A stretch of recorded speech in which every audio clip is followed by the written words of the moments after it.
நீங்கள் ரட்சிக்கக்கூடாதுன்னு சொல்லி ஏசப்பா ஒன்றும் ஆசைப்படலைங்க. நீங்கள் ரட்சிக்கப்படணும் தான் ஏசப்பா ஆசைப்பட்டாரு. என்ன ரட்சிப்பு அப்படின்னா, நீங்கள் ஒரு பாவத்துக்கு அடிமையாக இருக்கலாம். அந்த பாவத்துலேருந்து நீங்கள் விடுதலை ஆகணும். நீங்கள் கடன் பிரச்சனையில் அடிமையாக இருப்பீங்க. அந்த கடன் பிரச்சனை நீங்கள் விடுதலை ஆகணும். நீங்கள் வியாதியில் அடிமையாக இருப்பீங்க.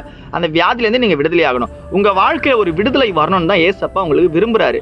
அதான் ஏசப்பா தரணும்னு ஆசைப்பட்டாரு. வசனம் சொல்லுதுல, குமாரன் உங்களை விடுதலை ஆக்கினால் நீங்கள் மெய்யாகவே விடுதலை ஆவீர்கள் அப்படின்ட்டு. அப்போ குமாரனாகிய இயேசு கிறிஸ்து நம்ம வாழ்க்கையில் வந்துட்டா நமக்கு விடுதலை கிடைக்குமா? இன்னைக்கு வசனத்தில் பேசுகிறாரு. வசனத்தை காட்டுறேன்.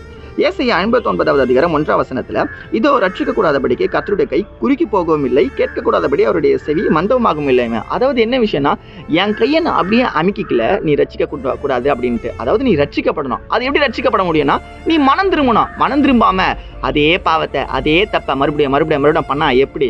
நீங்கள் அதே சிகரெட் பிடிக்கிறீங்க, அதே ஆன்சர் போகிறீங்க, அதே மாம்சேச்சியை விழுறீங்க, அதே தப்பு பண்ணுறீங்க, மறுபடியும் ஏசப்பா என்னை மன்னிச்சிருன்னு சொன்னால் எப்படிங்க அது? உங்கள் வாழ்க்கையிலே உங்களுக்கு ஒரு விடுதலை வேணும் அப்படின்னா, நீங்கள் முதல்ல அதை பண்ணாத அளவுக்கு வாழ்றதுக்கு உங்களுக்குள்ள ஒரு சுய ஒழுக்கம் வேணும். சுய ஒழுக்கம் இருந்தால் கண்டிப்பாக வாழ்க்கையில் ஜெயிக்கலாங்க. நிறைய பேர் சொல்லுவாங்க தெரியுங்களா, வாழ்க்கையில் வெற்றி பெறணும்னா செல்ஃப் டிசிப்ளின் வேணும் அப்படின்னு. அதாவது டிசிப்ளின் வேணுமாமா. நம்ம டிசிப்ளினோட சுய ஒழுக்கமாக இன்னைக்கு வாழ்றதுக்கு நம்ம ஒப்பு கொடுத்தா நம்ம வாழ்க்கையில் நம்ம ஒரு வெற்றியாளனா மாறலாம். இன்னைக்கு நீங்கள் ரட்சிக்கப்படுவீங்க. என்னென்ன காரியத்தில் உங்களுக்கு ரட்சிப்பு தேவையோ, ரட்சிப்புனா ஏசப்பா கொடுக்குற ரட்சிப்புன்னு சொல்லிட்டு அவள் தான் அப்போ ஏசப்பா ரட்சிப்பு கொடுத்தாரு, ஏசப்பா ஏற்றுக்கிட்டேன் அப்படி கிடையாது.